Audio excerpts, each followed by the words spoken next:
Oke, selamat pagi. Selamat bertemu lagi di mata kuliah Pratugas Akhir. Ada dua sesi yang akan saya sampaikan di pagi ini. Jadi yang pertama sedikit penjelasan materi. Sebenarnya bukan materi yang baru, tapi merupakan materi pendalaman dari dua materi yang pernah saya sampaikan tahun yang lalu. Jadi ini lebih pendalaman, mungkin ada beberapa titik yang merupakan materi perbaikan. Kemudian materi kali ini bicara tentang konseptual, konsep perancangan arsitektur. Dan subjudulnya adalah pendekatan penyusunan konsep perancangan. Pemahamannya adalah bahwa di dalam menyusun konsep perancangan arsitektur itu ada banyak cara, ada banyak pendekatan, ada banyak fokus dalam penyusunan konsep perancangan. Jadi tidak hanya satu. Di materi ini akan disampaikan dua pendekatan yang mungkin bisa rekan-rekan mahasiswa lakukan gitu. Jadi bukan satu-satunya cara. Di materi ini ada dua dan bahkan mungkin ada beberapa lain pendekatan lain. Jadi silakan disesuaikan dengan kasus-kasus kalian. Kenapa ini muncul? Karena memang dalam proses membimbing mahasiswa, dalam proses perancangan yang pernah saya dampingi, bahkan sayembara juga, ada banyak pemikiran-pemikiran baru. Jadi tidak hanya kalian saja yang belajar, tapi saya pribadi juga banyak belajar dan justru dari kasus-kasus perancangan yang kalian lakukan, baik itu di Pratugas Akhir maupun di mata kuliah perancangan yang lain, dan bahkan ada beberapa yang sayembara. Jadi mencoba untuk sedikit bergerak, kemudian melihat perkembangan, melihat pendekatan-pendekatan perancangan yang mungkin sesuai dengan kasus kalian. Jadi kalau kalian perhatikan di pedoman dan segala macam, atau bahkan juga mungkin pernah ikut mata kuliah di mata kuliah teori dan metode perancangan arsitektur, skema ini merupakan skema yang dasar yang pernah saya sampaikan. Jadi ada programming, itu lebih pada bagaimana mencari permasalahan terkait dengan goalnya, terkait dengan fakta lapangan, terkait dengan konsep, programming konsep. Jadi konsep yang muncul dari permasalahan yang di lapangan, permasalahan atau tujuan dari perancangan itu. Kemudian ada kebutuhan, bukan keinginan ya, need dan want, tolong dibedakan. Kebutuhannya apa, sehingga itu yang memunculkan permasalahan perancangannya itu apa. Jadi bukan hanya sekedar bagaimana merancang rumah sakit yang higienis, tapi karena fakta di lapangan, karena tujuan, karena kebutuhannya apa, itu memunculkan permasalahan perancangan yang sangat spesifik. Dan sebelum menganalisa, biasanya kalian melakukan studi preseden, mencari kasus sejenis, mencari pemecahan-pemecahan yang mungkin bisa digunakan ketika melakukan analisis. Jadi analisis geometri, selubung, konteks tapak, ruang spasial, dan fungsional. Dan kemudian ada tahapan, sebenarnya ada tahapan sintesis atau sintesa. Ini yang di Pratugas Akhir kemudian disederhanakan, sehingga dari analisis langsung ke desain, ke konsep desain yang merupakan problem solving dari permasalahan perancangan di awal. Oke, itu tahapan yang secara umum yang biasa dilakukan. Dan mengenai analisis fungsional, semoga kalian sudah melakukan, dan saya harap sudah sih. Ada aktivitas yang cukup detail. Kapan aktivitas itu terjadi, siapa saja, kemudian bagaimana pola geraknya, bagaimana suasana. Kenapa suasana ini menjadi penting? Itu yang membedakan antara contoh kasus hotel bisnis dengan hotel resort, atau sebuah kafe, katakanlah kafe atau restoran fine dining dengan restoran yang hanya yang melayani terutama untuk sarapan, itu suasananya akan beda sekali. Jadi suasana kadang menjadi sangat krusial di beberapa titik atau di beberapa kasus, kaitannya dengan kebutuhan ruang seperti apa sih. Ini juga terkait juga mungkin dengan space requirement, jadi ruang-ruang yang tertentu, yang punya requirement, yang punya standar tertentu. Contoh gampang mungkin analoginya ruang karaoke dengan ruang konser akan sangat berbeda karakternya, sangat berbeda standar ruangnya, sangat berbeda terutama dengan akustiknya di situ. Jadi di tabel ini akan membantu kalian ketika melakukan eksekusi desain. Ruang-ruang ini punya karakter seperti apa sih? Ruang-ruang ini punya pola gerak dari aktivitas manusia yang seperti apa dan berapa lama. Jadi semakin spesifik analisis fungsional ini akan semakin baik kalian menggunakannya. Kemudian dari analisis fungsional tersebut kemudian bisa disusun program ruangnya, bisa dihitung besaran ruangnya, lalu bagaimana hubungan ruangnya, bagaimana organisasi ruangnya, yang kemudian biasanya muncul dalam bubble diagram ini. Dari kedekatan, dari segala macam, sirkulasinya bagaimana, kemudian muncul bubble diagram. Tapi kalau diperhatikan, baik bubble diagram yang digambar ini maupun yang digambar ini, sifatnya benar-benar sifat yang dua dimensi. Bubble diagram yang hanya melihat relasi antar ruang di dalam kompleks atau di dalam proyek kalian. Yang sebenarnya dari bubble diagram ini, jika kemudian ditemukan dengan hubungan ruang dan segala macam, kalian bisa kemudian menentukan zonasinya, zonasi masing-masing aktivitas. Kalau kembali ke atas, ada kelompok ruang, lalu zonasinya bagaimana. Di sini kita bisa ngecek bagaimana zonasi satu dengan zonasi lain juga terhubung secara bagaimana, itu yang perlu dipikirkan juga, sirkulasinya seperti apa. Kemudian di dalam satu zonasi juga muncul hubungan ruangnya. Setelah sekian lama kok hanya dua dimensi, ada hal-hal yang sebenarnya belum terakomodasi. Kalau kalian perhatikan di skema ini, ada besaran ruang, ada hubungan ruang, kemudian dikaitkan dengan suasana, ada hal yang terlewatkan ketika kalian membuat zoning diagram ini atau membuat bubble diagram, yaitu ruang tiga dimensinya, ukuran zonasi ruang yang tiga dimensional. Di gambar ini, di slide ini menjelaskan bagaimana setiap ruang, setiap zonasi itu sudah terukur, kemudian diwarnai untuk memperjelas saja ini zona apa. Jadi mungkin pendekatan ini yang perlu ditelusur lebih lanjut, dan ini juga menjadi dasar kenapa ada materi hari ini. Jadi ada beberapa pendalaman dan penyesuaian ketika zona yang dua dimensi ini dikembangkan lebih lanjut dengan ukuran ruang, dengan standar ruang, dengan kebutuhan ruang.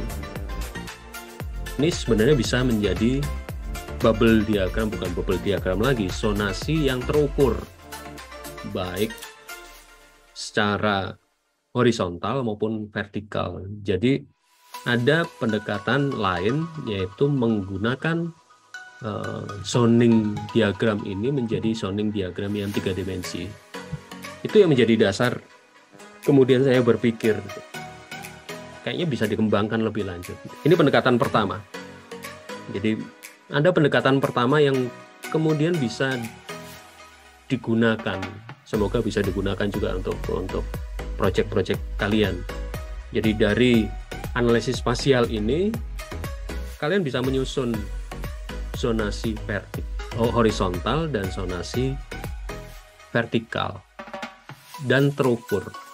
Terukur dalam pengertian bahwa besaran ruang yang ada di diagram ini kalian wujudkan secara 3 dimensi. Kenapa ini menjadi penting? Karena kalau hanya 2 dimensi, kalian tidak bisa membayangkan atau kalian tidak punya ilustrasi bahwa ruangan ini tidak hanya sekedar panjang dan lebar, tapi punya requirement khusus, punya permintaan khusus terhadap ketinggian. Contoh gampang, kalau ruang konser atau stadion, pasti zonanya tidak hanya zona yang horizontal, tapi juga zona tentang tingginya berapa, tinggi minimal berapa. Stadion bola voli, stadion badminton, stadion basket punya standar minimal terhadap ketinggian ruangnya. Sebuah ruang konser hall juga akan punya ketinggian minimal. Ruang kelas untuk sekolah SD dan ruang kelas untuk sekolah SMA atau ruang kelas untuk studio musik akan berbeda sekali ketinggiannya dan space requirement-nya, standar ruangnya akan berbeda. Ini yang bisa muncul di dalam pendekatan ini. Pendekatan zonasi horizontal, vertikal yang terukur. Lalu ketika sudah menemukan atau sudah menyusun zonasi horizontal, vertikal, terukur ini, kalian kemudian bisa masuk ke analisis tapak.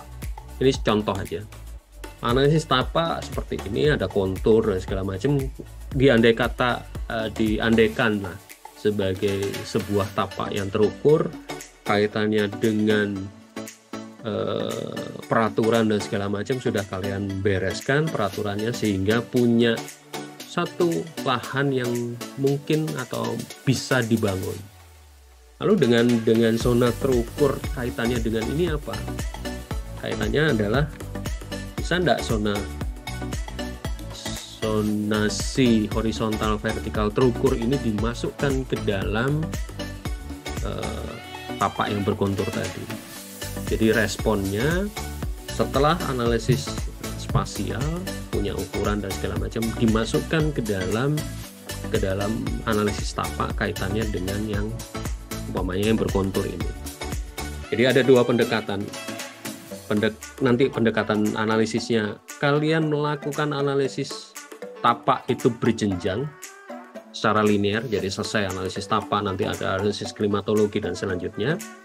Atau kalian melakukan analisis sendiri-sendiri dalam pengertian gini, zona yang terukur ini, zona yang horizontal, vertikal ini dimasukkan ke dalam tapak itu satu persatu. Ada analisis tapak, analisis klimatologi, analisis yang lain-lain, sirkulasi dan segala macam. Atau kemudian secara berjenjang, selesaikan dulu tapaknya, kemudian baru pindah ke analisis berikutnya. Itu ada 2 cara. Dalam slide ini pendekatannya berjenjang, artinya kita sudah masuk ke analisis tapak. Lalu selesai analisis tapak, saya coba dekati dengan masuk ke analisis berikutnya, analisis klimatologi. Jadi sudah ada bentukan hasil dari analisis tapak, kemudian masuk ke klimatologi. Gimana klimatologi? Ya, analisis itu disesuaikan bagaimana bentuk-bentuk yang sudah muncul di analisis tapak, kemudian dianalisis secara klimatologi. Responnya apa? Nanti responnya adalah, oh ini bagian yang perlu diperlakuan khusus terhadap, contoh yang di kanan bawah, perlakuan khusus terhadap atapnya.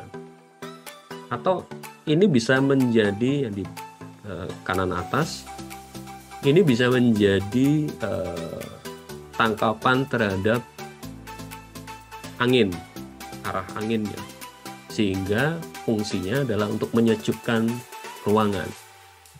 Ya, kembali lagi ke masing-masing proyeknya, karena di zona yang ini kalian kan sudah menentukan Mana ruang-ruangan yang memerlukan angin, mana ruangan-ruangan yang tidak boleh panas, mana ruangan-ruangan yang butuh sinar matahari. Kemudian masuk di sini. Setelah analisis klimatologi, mungkin bisa berlanjut ke analisis tapak kaitannya dengan sirkulasi. Baik sirkulasi dari luar tapak masuk ke dalam tapak atau di dalam tapak itu sendiri. Kaitannya seperti ini. Bagaimana sirkulasinya di lahan berkontur itu, bagaimana antar masanya, bagaimana hubungannya sehingga muncul ke distance-nya. Hubungan ruang dari satu titik ke titik yang lain berapa jauh. Lalu bagaimana penyelesaiannya? Apakah pakai rem, apakah pakai tangga atau gimana penyusunannya? Jadi ini yang bertahap. Kemudian setelah dianalisis sirkulasi, mungkin bisa masuk ke analisis view. Mana ruangan-ruangan yang perlu view dari susunan-susunan tadi. Jadi ada distance dan segala macam, mana yang memerlukan view. Ketika perlu view, bagaimana responnya? Apakah perlu diangkat sehingga menjadi panggung, atau bahkan dimasukkan ke dalam tanah kalau kasusnya adalah bangunan berkontur. Hal-hal yang bertahap tadi itu kemudian dikelompokkan, dimasukkan, sehingga sintesanya secara zonasi kalian sudah dapat zonasinya bahkan sampai ke bentuk bangunannya. Itu yang kemudian dinamakan dengan sintesis. Sintesis itu mengerucutkan, menyimpulkan dari analisis-analisis yang berjenjang tadi, sehingga mungkin munculnya di bagian akhir di bab analisis adalah seperti ini. Jadi tahapannya ini pendekatan yang linier ya, pendekatan yang dari satu analisis ke analisis yang lain kemudian berjenjang. Di slide ini menunjukkan bagaimana organisasi konteksnya. Ini kaitannya dengan hubungan ruang terkait dengan aktivitas. Kemudian dalam perancangan ini memaksimalkan ruang hijaunya. Muncul di yang kedua. Ini yang pertama. Ini yang kedua. Jadi muncul ruang terbuka, banyak ruang terbuka. Dari ruang terbuka itu ternyata kurang sih outdoor space-nya. Diulangi lagi. Kaitannya juga dengan view segala macam. Lalu mungkin optimizing shaping ini kaitannya mungkin dengan klimatologi, arah matahari dan segala macam. Lalu kaitannya dengan view. Kaitannya dengan matahari, ini 5, ini 6. Kalau di sini lebih ke angin umpamanya, kaitannya dengan sirkulasi konteks kawasan. Kalau ini sirkulasi dan view, di sini sudah ke matahari. Jadi di bagian akhir bisa modelnya seperti ini, di bagian akhir bab analisis. Dan ini menjadi dasar penyusunan sebuah konsep. Bentuk ini kemudian dirumuskan menjadi konsep apa. Jadi konsep arsitektur, penyusunan konsep arsitektur itu bisa dilakukan dengan dua cara. Diletakkan di awal sebagai framework, sebagai ruang kerja dari proses analisis, atau ditentukan di akhir. Setelah menganalisis semuanya, ternyata konsep yang cocok ini. Itu bisa dilakukan. Kalau di kasus ini sepertinya si perancang sudah menentukan guidance. Konsep besarnya adalah kaitannya dengan bangunan hijau, kaitannya dengan konteks tapak. Jika kemudian muncul bagian akhirnya di sini. Ini mungkin lebih ke thermal. Jadi kaitannya konsep arsitektur itu kaitannya dengan arsitektur dan thermal, kenyamanan thermal, mungkin seperti itu. Contoh kedua mungkin seperti ini. sudah punya pemikiran konsep kaitannya dengan konduktor, kaitannya dengan musik umpamanya. Ini saya nggak tahu secara pasti ini kasusnya apa, tapi dari slide ini kita bisa lihat bahwa dasar awalnya adalah konduktor hand move. Jadi pergerakan tangan dari konduktor itu yang memunculkan shape awal, bentuk awal. Kemudian kaitannya dengan representation between building and user activity, kaitannya dengan aktivitasnya, kaitannya dengan sonasinya, beresan. Kemudian kaitannya dengan kenyamanan, ada cross ventilation effect, kenyamanan thermal tapi dengan memanfaatkan angin, jadi lebih ke passive cooling. Bagaimana kenyamanan thermal itu terwujud tanpa harus bantuan pengawaan buatan, seperti itu. Lalu masuk ke analisis strukturnya. Kalau bentuk seperti ini, strukturnya seperti apa? Kalau tadi yang ketiga ini lebih kepada angin, yang kelima ini lebih kepada sinar matahari. Bagaimana kalau matahari muncul di sini, kaitannya juga dengan aktivitas, perlu ndak ada sun shading. Jadi sun shading itu muncul bukan sekedar untuk tampilan, tapi juga punya fungsi, punya makna. Sun shading muncul umpamanya ya, sebagai contoh di sebelah barat bangunan, tapi aktivitas di dalamnya itu memerlukan kenyamanan yang lebih tanpa harus sinar matahari terlalu banyak masuk, muncul kemudian sun shading. Jadi sun shading bukan hanya sekedar view saja, keindahan saja, tapi juga punya peran terhadap bangunan itu sendiri. Kemudian dari contoh ini yang terakhir adalah bagaimana open space muncul di sini. Kalau kalian perhatikan ini slide ini hampir sama dengan slide sebelumnya, lebih mengutamakan kenyamanan thermal tapi dengan model analisis yang lebih simple, analisis yang kaitannya dengan fungsi bangunan, berangkat dari fungsi bangunan. Contoh berikutnya, ini dihapus dulu.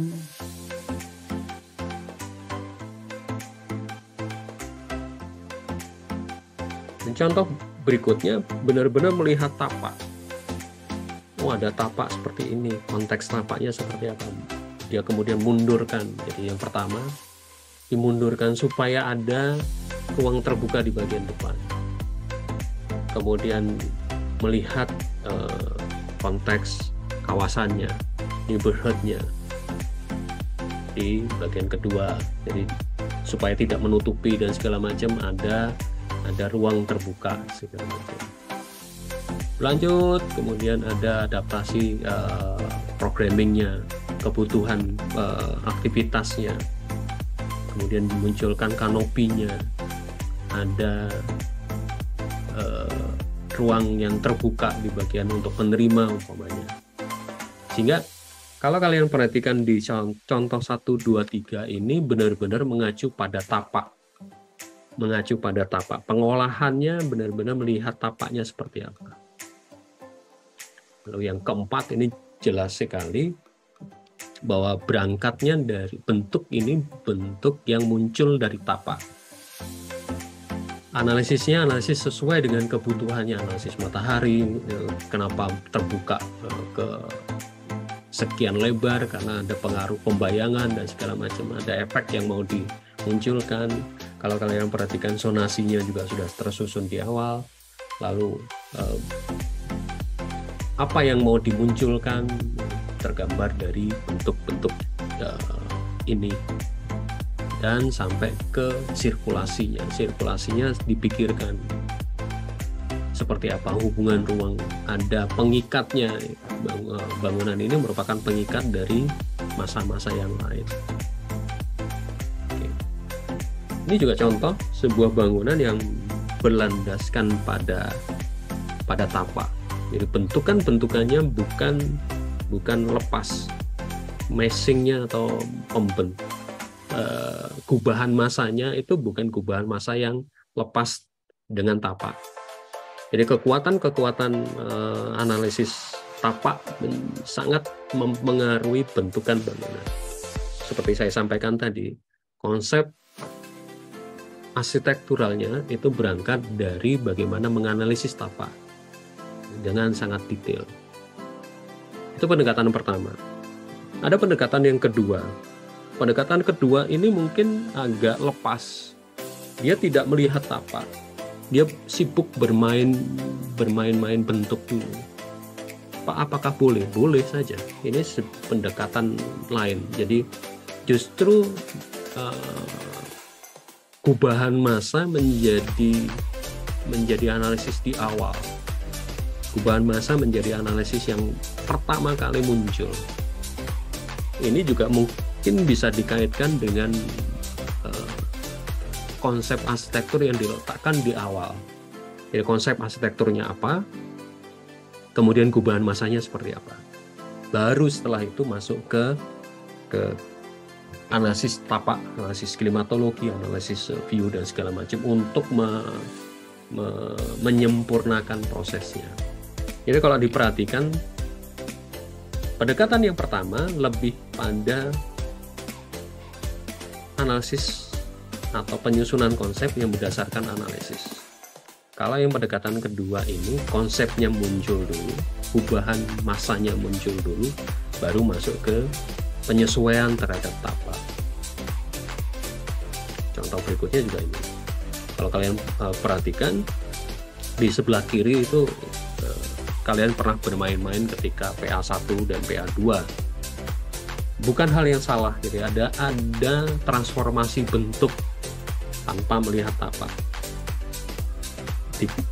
Dimungkinkan seperti itu. Atau yang di bagian kanan, dia sudah punya konsep besar bagaimana sebuah karya arsitektur berlandaskan arsitektur vernakular. Landasannya jelas, studi presidennya jelas, arsitektur vernakular sebagai titik pijak awalnya. Kemudian ditransformasikan bentuknya segala macam. Dia tidak melihat tapaknya dulu, tidak melihat sirkulasinya dulu. Jadi meshing atau gubahan massa diletakkan di bagian atas, diletakkan di bagian awal sebelum analisis berikutnya, dan munculnya seperti ini. Ini kita tidak melihat tapaknya seperti apa, bentuknya nanti kita bermain-main bentuknya dulu, kita bermain-main wujud bangunannya dulu. Bahkan kalau kalian perhatikan di slide ini dan slide yang ini tidak bicara tentang aktivitas, tidak bicara tentang zonasi. Setelah gubahan massa baru masuk ke yang zonasi yang di awal tadi, agak jauh. Yang ini. Setelah beres gubahan massanya baru dimasukkan. Ini pendekatan yang kedua. Jadi disesuaikan saja dengan kasus kalian. Kasus kalian berlandaskan pada tapak atau tapak itu sifatnya netral. Sifatnya bisa lepas, gitu. Tidak terlalu mempengaruhi desain. Jadi tergantung dari kasus kalian. Model-model seperti ini biasanya adalah model-model yang ingin proyeknya menonjol, ingin proyeknya menjadi landmark kawasan, ingin proyeknya menjadi sesuatu yang pembeda dengan kawasannya. Bisa saja. Nah, dari dua hal pendekatan itu, kita kemudian melihat bahwa konsep arsitektur itu merupakan proses, merupakan sebuah rencana yang berangkat dari ide. An idea or invention to have, sell, or publicize a commodity. Jadi konsep adalah cara seorang arsitek membungkus atau menjelaskan, menarasikan ke publik. Publik tidak akan paham atau tidak mau dipersulit dengan analisis-analisis yang sudah kalian lakukan seperti ini. Tapi bagaimana kemudian analisis yang kalian lakukan dibungkus di dalam sebuah narasi, di dalam sebuah konteks yang tepat. Jadi konsep arsitektur hemat saya adalah sebuah narasi terhadap cara berpikir kalian. Nah, di situ kemudian memunculkan bagaimana sebuah konsep yang didasarkan pada proses berpikir atau yang sebuah konsep hanya asal tempel. Saya sampai sekarang masih sering menemukan konsep green arsitektur yang hanya ditempel dalam project. Green arsitektur atau sustainable arsitektur atau apapun lah itu yang kaitannya dengan kaitannya dengan keberlanjutan, kaitannya dengan global warming, penanggulangan global warming itu hanya ditempelkan, bukan sebagai sebuah abstraksi dari proses berpikir kalian. An architecture concept is a meaning and a reason to end product. Jadi benar-benar sebuah kesimpulan dari proses berpikir kalian. Di mana proses berpikirnya? Ya dianalisis. Sehingga tadi ada dua pendekatan. Kalian memaksakan konsep di awal, kemudian baru dianalisis, dijabarkan, atau dianalisis dulu baru keluar konsepnya. Dua hal yang berbeda, tapi itu menunjukkan prosesnya. Nggak apa-apa ditempatkan dulu. Saya pengen sustainable arsitektur. Yang menjadi pertanyaan sustainable seperti apa? Itu yang kemudian dianalisis di apanya. Dan konsep ini akan karena merupakan abstraksi dari cara berpikir kalian, sebaiknya dan memang seharusnya itu melingkupi keseluruhan eksterior, interior, landscape-nya, finishing-nya, fixture and fitting, genre, style, segala macam, bahkan pemilihan material. Kemudian strukturnya juga, material, tidak hanya material di bangunan, tapi juga material bahkan mungkin sampai ke interior, eksterior, ke furniture-nya, bahkan sampai situ. Karena memang konsep ini disusun untuk menjelaskan secara ringkas dalam proses berpikir kalian seperti apa. Banyak sekali konsep ide, bisa berangkat dari tipografi, vernakular, historik, dan segala macam. Kalau nggak salah di video yang sebelumnya juga saya sudah jelaskan beberapa hal. Buat saya, konsep itu benar-benar merupakan cerminan dari proses berpikir kalian. Apakah konsep ini berangkat dari hanya sekedar isu global yang kemudian kalian paksakan masuk di dalam project, atau benar-benar berangkat dari pendalaman kasus, pendalaman materi yang sudah kalian lakukan. Jadi kenapa bab 5 ini menjadi krusial di konsep? Memang itu merupakan kalau di skripsi atau di tulisan ilmiah lain, bab 5 itu merupakan kesimpulan. Jadi kalau memeriksa itu biasanya bab 1 permasalahan perancangan, lalu diselesaikan di bab 5. Permasalahan perancangan yang kalian buat di bab 1 itu apakah menjawab atau dijawab di bab 5. Permasalahan di situ. Di bagian tengah adalah proses berpikir kalian, baik analisis maupun studi preseden maupun tinjauan pustaka dan segala macam. Jadi ujung-ujungnya, jadi di bagian awal problem statement-nya seperti apa, di bagian akhir bab 5 itu penyelesaian permasalahannya. Saya sih menyarankan untuk kalian mencoba melihat lebih lanjut apa yang dilakukan oleh Alejandro Aravena. Sekedar pertanyaan, kalau kalian melihat bangunan di kiri atas ini pendekatan gubahan massa dulu baru analisis, atau dari analisis ke gubahan massa? Silakan direnungkan untuk dijawab lebih lanjut. Kalau kalian bisa memahami kemudian mengulik lebih lanjut, gubahan massa itu menjadi krusial di dalam sebuah penyusunan konsep, karena itu yang visual yang nampak. Architecture is about giving form to the place where the people live. Is not more complicated than that, but also not easier than that. Itu kata-kata Alejandro Aravena.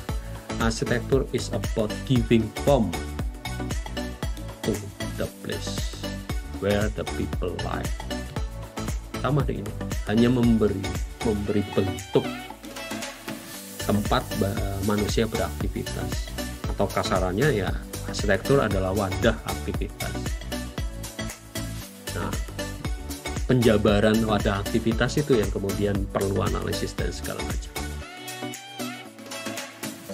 Mungkin itu yang bisa saya berikan pagi ini. Terima kasih.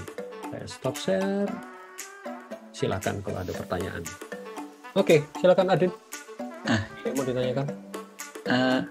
Ini kan secara garis besar itu ada dua pendekatan, Pak. Apakah memungkinkan, Pak, dalam satu perancangan itu tuh kita berangkatnya dari kedua pendekatan itu, Pak? Kayak memakai keduanya, atau memang kayak condong fokus di satu pendekatan aja gitu? Sebenarnya dua pendekatan yang saya sampaikan tadi ada beberapa irisan. Gampangnya adalah berangkat dari gubahan massa dulu, atau gubahan massa itu terbentuk setelah analisis. Mudahnya seperti itu. Ya, gubahan massa, setelah muncul gubahan massa, kalau ditempatkan di awal, ya sebaiknya di cross check lagi di analisis tapak. Jadi irisannya tetap di analisis itu. Jadi gubahan massa sudah terbentuk, dimasukkan aktivitasnya dari analisis fungsional kan. Analisis fungsional itu ada, masuk besarannya juga disesuaikan. Kemudian masuk di analisis tapak, klimatologi dan segala macam, baru keluar final. Atau ya berangkat dari analisis fungsional tadi, seperti saya jelaskan tadi, kotak-kotak dulu, baru kotak itu dibentuk melalui proses analisis. Bisa aja. Bukan sebuah hal yang saklek, cuman sebuah gubahan massa bentuk arsitektur itu berangkat dari awal, bermain bentuk dulu, kemudian di cross check, disesuaikan dengan tapaknya dan segala macam. Atau kita nggak punya bayangan bentuk deh, ya jalan dulu bentuk itu dalam proses analisis. Bisa seperti itu. Saya belum bisa membayangkan kalau dua-duanya dicampur. Mungkin dirimu bisa melakukan, nggak apa-apa. Itu kan namanya pendekatan kan, hanya membuat kotak yang jelas saja. Saya seperti itu, pembeda yang jelas. Nah, kalau mau dicampur ya silakan. Gitu aja. Baik, Pak, terima kasih. Nah, materi ini muncul karena jujur melihat perkembangan baik pra-TA, tidak hanya di semester ini ya, semester berikutnya. Analisis dan konsep, kemudian analisis dengan gubahan massa itu berjalan sendiri-sendiri. Itu sih kegundahan, keresahan saya. Padahal sebuah proses, sebuah transformasi bentuk, kemudian konsep itu satu kesatuan. Artinya satu kesatuan itu mempunyai efek saling mempengaruhi dan saling dipengaruhi dari masing-masing. analisis, perubahan transformasi bentuk atau perubahan massa, dan ujungnya adalah pada konsep. Itu sih.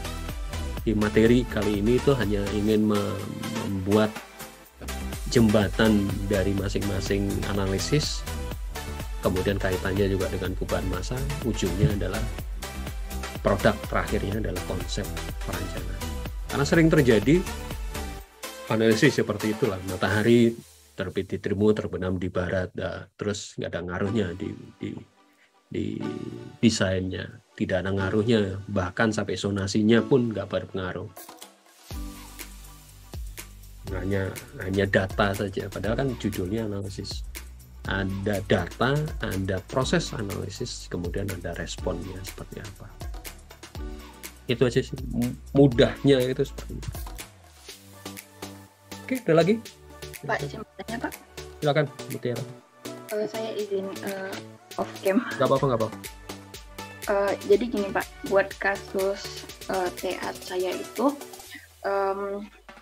saya nemu tapaknya itu di daerah yang konturnya itu cukup tajam. Cuma di satu sisi, kalau mau mengambil dari pendekatan tapak, kalau untuk konsep arsitektural yang kelihatan di mata itu, untuk lingkungan binaan di sekitar itu nggak ada ciri khas gitu, Pak.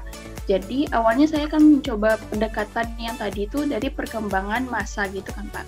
Massanya dikembangin dulu. Kendalanya saat saya mencoba mengembangkan massa, stuck di bagian struktur pas ketemu kontur tapak gitu, Pak. Jadi bagusnya pendekatan yang saya ambil tuh tetap ngambil dari analisis tapak duluan atau melanjutkan yang perubahan massa tadi, Pak? Kalau sebuah kawasan berkontur itu konteks kawasannya ya tapak itu sendiri. Itu yang pertama, itu yang perlu dipahami. Jadi kalau pendekatannya tadi mau kegubahan massa terlebih dahulu ya enggak masalah gitu. Kemudian permasalahannya adalah pada struktur, sebenarnya selesaikan dulu gubahan massanya, kemudian baru cari struktur yang sesuai. Jadi jangan dibalik ya, dalam pengertian mau pakai struktur ini baru ditempatkan. Untuk kasus terutama lahan berkontur, terkadang kita mesti sampai tanda kutip ya, sampai harus memodifikasi struktur. Saya pernah punya bimbingan, dia di kasusnya di Bengkulu, di tepi di garis pantai, dan lahannya juga terjal, artinya bukan yang pantai yang landai, lahannya terjal. Tapi kan kita ketahui bersama Bengkulu itu gempanya cukup tinggi, kemudian ada potensi tsunami, dan itu menjadi titik fokus utama. Efeknya adalah bahkan strukturnya dia harus mengadopsi struktur jembatan yang lentur, yang ikut gerak ketika ada gempa. Padahal bangunannya adalah yang kemudian yang di pinggir laut itu adalah ballroom nggak salah, bentangnya cukup lebar. Kalau dibangun nggak masuk akal, tapi justru itu exercise-nya modifikasi yang diperlukan. Dia sampai mengambil itu tadi jembatan, kemudian dikasih juga per khusus, ya jangan bayangkan kayak per bolpen pilot gitu, enggak ya, tapi per benar-benar yang seperti bangunan tinggi yang ada di Jepang. Itu jadi kalau permasalahan struktur, selesaikan dulu gubahan massanya, baru kemudian modifikasi dari strukturnya. Struktur mengikuti bentuknya, kalau itu permasalahan di struktur ya. Gitu, Mutiara. Pak, makasih, Pak. Nggak usah takut strukturnya kalau perlu modifikasi. Gitu. Yang kita kejar kan juga bukan perhitungan struktur yang cukup jelimet, enggak, tapi sistemnya, logika sistemnya segala macam. Itu Ada lagi? Silakan. Pak, saya izin mau bertanya. Silakan. Sebenarnya ini juga sama berkaitan dengan kasus topik yang saya ambil. Kan kebetulan saya ambil pasar tradisional, Pak. Yap. Nah, di sini awalnya itu saya mengkonsepkan untuk pasarnya sendiri itu difokuskan pada zonasi, Pak. Jadi kayak ruang-ruang interaktif, karena kan itu interaksi antara penjual dan pembeli ya. Ya, ya. Nah, saya sebenarnya di sini bingung, Pak. Kan saya memilih konsepnya itu dengan pendekatan prinsip arsitektur industrial ya, Pak. Tapi saya sendiri mikir industrial di sini sebenarnya lebih cocok saya jadikan untuk gaya tema arsitekturnya, atau saya ambil misalnya arsitektur perilaku yang itu lebih berkaitan dengan konsep interaktif tadi itu, Pak. Sebenarnya saya bingung di situ sih, Pak. Atau bisa saya gabungkan atau bagaimana ya, Pak, baiknya? Oke, sebenarnya dua hal itu, industrial dan perilaku, itu dua hal yang saling berkaitan kalau mau lihat sejarah panjangnya ya. Artinya gini, kamu bisa, kalau pasar tradisional memang bisa fokus pada aktivitas jual beli, aktivitas tradisionalnya, aktivitas interaksi antar manusia, sehingga pemilihan konsep besar arsitektur perilaku itu tepat gitu loh, lebih ke itu, lebih ke perilakunya. Tapi kan munculnya atau ujung dari analisis perilaku, analisis aktivitas tersebut, itu wujudnya adalah sebuah sirkulasi kan, sebuah pergerakan, sebuah zonasi kan, belum pada bentuk bangunannya. Nah, di sini bisa masuk ke industrialnya. Industrial itu apa sih? Industrial itu kan relasi juga antara manusia dengan, katakanlah, dengan mesin waktu itu. Sehingga bagaimana, saya sih membayangkan bagaimana sebuah pasar ini bisa, suasananya bisa menjadi tanda kutip pabrik gitu.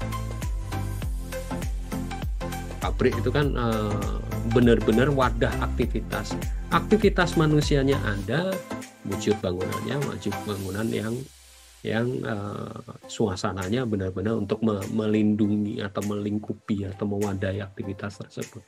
Jadi dua hal tersebut bisa kamu combine, artinya secara fungsional, secara spasial itu lebih ke perilakunya, karena itu kaitannya sampai besaran ruang dan segala macam, sampai ke zonasinya. Tapi pelingkupnya, atau kalau di analisis itu kan ada analisis selubungnya. Analisis selubungnya ambil pendekatan industrial. Kenapa industrial? Kaitannya bukan pada industri pabriknya, tapi lebih kepada low maintenance-nya. Sebuah pasar tradisional yang selalu menjadi permasalahan besar adalah bagaimana maintenance dari pasar itu. Nah, pendekatan industrial atau bentuk-bentuk industrial adalah bentuk-bentuk yang low maintenance. Pemilihan materialnya itu bagaimana dipilih supaya satu, durability-nya, ketahanannya cukup bagus, maintenance-nya nggak rumit, seperti itu kan. Jadi dua hal yang nyambung sih sebenarnya, cuman penempatannya. Jadi aktivitas, perilaku dan segala macam selesai pada zonasi, selesai pada aktivitas di dalam ruangannya. Sedangkan pelingkupnya atau wadahnya ya itu dicari pendekatan atau konsep-konsep yang mendukung aktivitas tersebut. Mungkin itu ya. Ayo. Baik, terima kasih Pak, tercerahkan. Pasar itu kan durability-nya, bagaimana pemilihan, bahkan sampai pemilihan materialnya pun yang tahan lama, nggak ribet. Gitu. Yuk, ada lagi?